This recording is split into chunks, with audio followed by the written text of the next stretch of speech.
Assalamualaikum warahmatullahi wabarakatuh. Hai semua, perkenalkan nama saya Nanda Meilia Andini, NIM 2619102. Saya mahasiswi dari jurusan Tetris Matematika IAIN Pekalongan. Pada kesempatan kali ini, saya akan mempresentasikan mengenai aplikasi media pembelajaran yang telah saya buat. Saya membuat aplikasi media pembelajaran berbasis Android yang saya beri nama aplikasi StatMedia. Ya, sesuai dengan namanya, aplikasi ini memang memuat mengenai materi statistika, khususnya bagi siswa kelas 8 semester genap. Presentasi ini meliputi 3 hal, yaitu mengenai cara penggunaan dari aplikasi StatMedia, kemudian cara pembuatannya, dan yang terakhir yaitu mengenai kelebihan atau keunggulan dari aplikasi StatMedia. Oke, tanpa berlama-lama, kita langsung melihat cara penggunaan dari aplikasi StatMedia. Seperti inilah tampilan awal dari aplikasi StatMedia. Terdapat 2 tombol, yaitu tombol setting yang digunakan untuk menampilkan profil dari developer serta profil aplikasi. Mengenai nama aplikasi, tanggal rilis, versi aplikasi, dan aplikasi ini dibuat dengan menggunakan aplikasi apa. Untuk menutup, tinggal kita klik tombol kembali. Selain profil, juga di sini terdapat audio setting. Kita dapat membesarkan atau mengecilkan volume musik atau volume tombolnya. Nah, di sini saya mematikan musik agar suara saya terdengar. Tombol exit ini digunakan untuk keluar dari aplikasi. Kemudian, selain tombol setting juga terdapat tombol play. Tombol play digunakan untuk menampilkan menu aplikasi.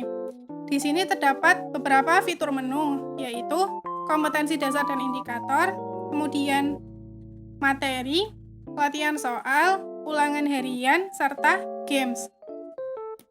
Pertama, kita langsung buka bagian kompetensi dasar dan indikator. Di sini menggunakan materi atau mata pelajaran statistika untuk kelas 8 semester genap. Untuk melihat kompetensi dasar dan indikatornya, tinggal kalian swipe. Selanjutnya, kita buka menu materi. Ketika membuka menu materi, terdapat pop-up seperti ini. Tahukah kamu apa itu statistika? Ketika kamu menjawab ya, maka nanti pop-up ini akan otomatis tertutup. Tapi apabila menjawab tidak, akan muncul penjelasan. Statistika adalah ilmu yang mempelajari bagaimana cara merencanakan, mengumpulkan, menganalisis, lalu menginterpretasikan, dan akhirnya mempresentasikan data. Next. Oke, mari kita belajar lebih jauh mengenai apa itu statistika. Kita mulai. Kita buka, nanti dulu. Di sini terdapat beberapa submateri, yaitu nilai rata-rata, median, modus, sebaran data, sajian data, dan yang terakhir yaitu rangkuman. Kita buka submateri yang pertama mengenai nilai rata-rata. Jadi aplikasi ini menyajikan materi dalam bentuk storyline, tidak diberikan materi secara jadi atau secara utuh langsung. Paman Erik, hari ini adalah hari yang sibuk. Bisakah kamu membantu Paman, Kopi? Kemudian Kopi menjawab, oh, tentu saja. Bantuan apa ya, Paman? Paman ingin menghitung nilai rata-rata dari tinggi pohon di kebun. Wah, bagaimana cara melakukannya? Berjalanlah mendekati satu persatu pohon, kemudian catat tingginya. Jika sudah tercatat semua, tekan tombol finish dan ikuti instruksi selanjutnya. Siap, Paman. Next. Sesuai instruksi tadi, kita harus mengarahkan Kopi untuk mendekati satu persatu pohon. Kita arahkan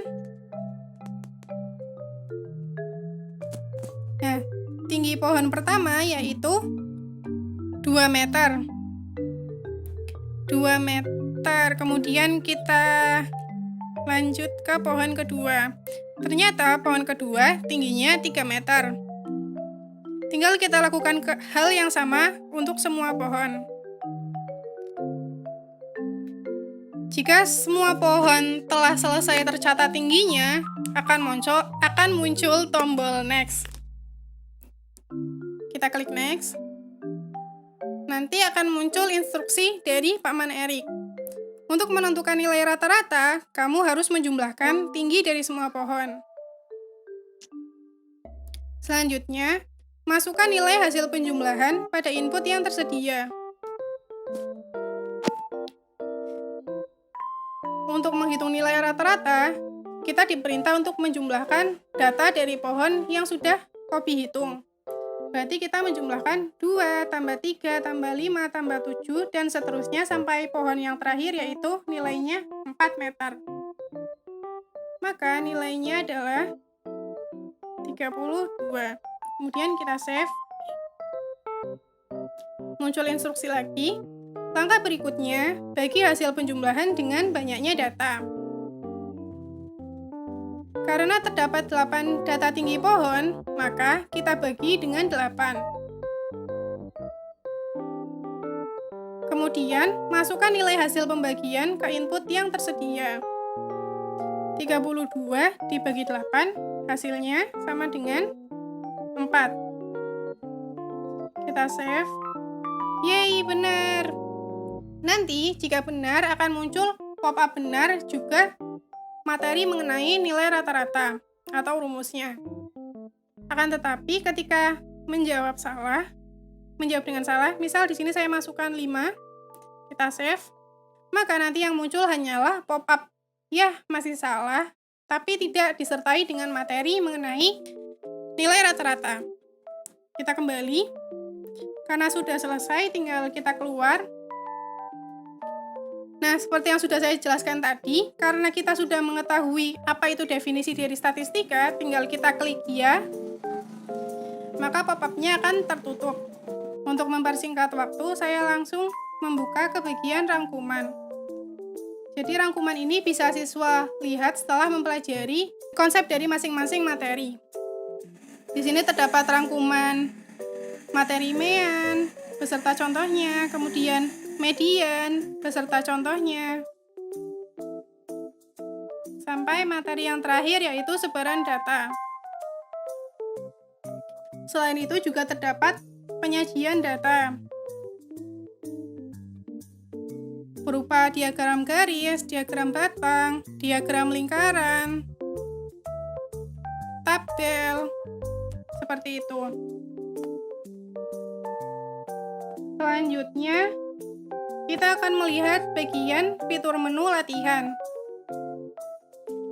Latihan ini terdiri dari 10 soal pilihan ganda. Pilihlah salah satu jawaban yang menurut kamu benar. Kita mulai. 5 soal salah, maka nilai saya 50. Kita kembali. Selanjutnya, kita buka fitur ulangan harian. Jadi, untuk memasuki ulangan harian ini, kita memerlukan kode akses yang diberikan oleh guru. Oh ya, di sini saya juga menambahkan fitur koneksi internet. Jadi, ketika kita tidak menyalakan data atau koneksi internet kita terputus, maka nanti akan terdapat atau muncul tulisan connection error. Kita nyalakan terlebih dahulu datanya. Kita lakukan refresh. Nah, internet access, artinya internet kita sudah terhubung. Kita tinggal masukkan kode, jadi kodenya itu NGJP 12. Save, akan muncul tombol next. Tinggal masukkan nama. Di sini nama saya Nanda. Absen 27, kemudian kelas A. Next. Selanjutnya tinggal dijawab. Kalian harus mengerjakan ulangan harian ini sesuai dengan alokasi waktu yang diberikan. Apabila melebihi alokasi waktu, maka nanti jawaban ini akan otomatis terkirim. Untuk mempersingkat waktu, di sini saya skip saja. Jika semua soal sudah terjawab, dan di bagian soal yang terakhir akan muncul tombol finish. Apakah kamu yakin akan mengumpulkan jawaban ini? Ya. Maka nanti jawabannya akan terkirim ke database guru. Selanjutnya yang terakhir yaitu fitur menu games. Kita buka. Di sini saya menyediakan fitur games. Fitur ini digunakan untuk merefresh otak siswa setelah lelah mengerjakan soal serta mempelajari materi. Kita play. Karena di sini saya sudah sempat memainkan gamenya, maka beberapa level sudah terbuka. Apabila kalian bingung bagaimana cara memainkan aplikasi ini, tinggal kalian buka cara bermain. Kita kembali. Kita coba mainkan level 1.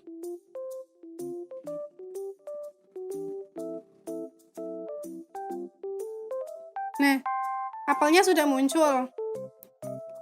Tinggal kita arahkan pisau ke apel. Nah, jika pisau sudah terkena apel, nanti akan muncul soal seperti ini. Tinggal kalian kerjakan. Ya, masih salah. Nanti kalian kerjakan sampai jawaban benar, karena jika masih salah, maka level selanjutnya tidak akan terbuka. Oke.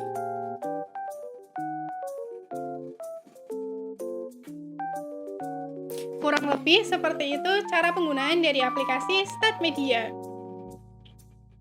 Setelah mengetahui cara penggunaan dari aplikasi StatMedia, selanjutnya saya akan menjelaskan mengenai cara pembuatan atau proses pembuatan dari aplikasi ini.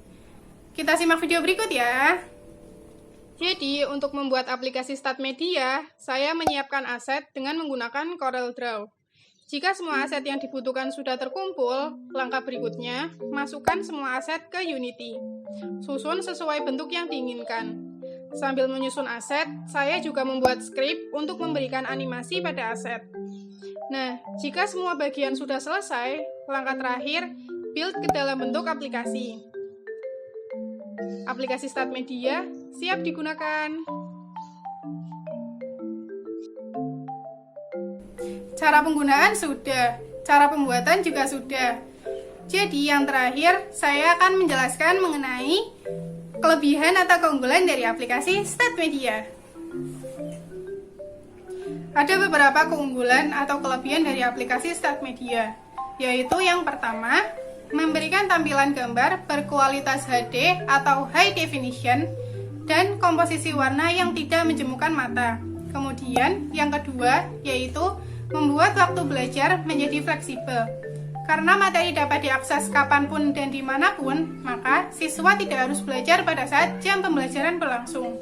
Kemudian yang ketiga, yaitu paperless dan memudahkan siswa dalam belajar.